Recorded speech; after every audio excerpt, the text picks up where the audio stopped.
Cette vidéo vous présente des conseils pour établir un contrat relationnel.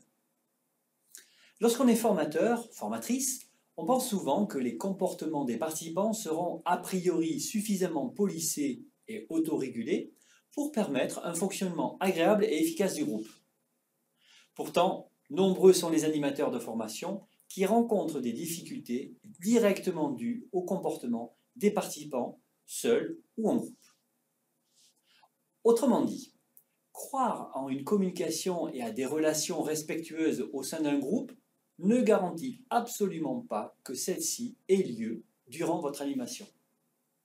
Pourtant, il s'avère indispensable de rectifier les dysfonctionnements communicationnels dès leur apparition, sous peine de perdre le groupe. Pour cela, si vous prenez le soin d'établir dès le début des règles de fonctionnement reposant sur des relations favorables aux apprentissages, vous pourrez bien plus facilement agir sur ces dysfonctionnements. En effet, dès le début de la formation, établir les règles du jeu constitue une sorte d'entente entre les participants et entre les participants et le formateur. Établir les règles du jeu, c'est tout simplement convenir d'un commun accord de l'attitude à observer durant la formation. Ces règles auront alors toute leur importance lorsque le formateur devra rétablir le climat dans la salle pour une raison quelconque.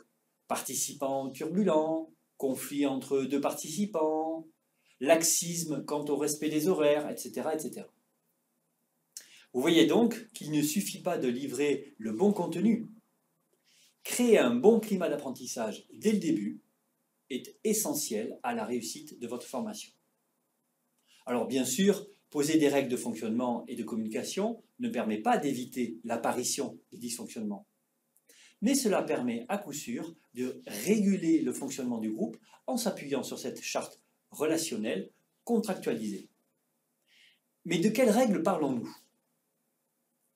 Eh bien, il faut d'abord se donner le droit à l'erreur, c'est-à-dire autoriser les participants, qu'ils s'autorisent eux-mêmes, à se donner le droit à l'erreur. Ensuite, il s'agit d'établir que chaque participant, chaque membre de cette formation aura le même statut. On est tous apprenants, y compris le formateur. On demandera qu'il n'y ait pas de jugement de valeur. On considérera qu'il n'y a pas de questions idiotes, c'est-à-dire que toutes les questions peuvent être posées, en rapport avec la formation bien sûr. Il s'agit aussi de s'autoriser, de donner une autorisation aux apprenants, de dire « je ne comprends pas ». Par contre, chaque apprenant aura le devoir de justifier son point de vue. Également, autre règle de vie, règle de fonctionnement, chacun peut enrichir les connaissances de tous. Le respect de la parole, le respect des horaires. Et enfin, on conviendra que les téléphones ne pourront être utilisés qu'à des fins pédagogiques et avec l'accord de l'intervenant.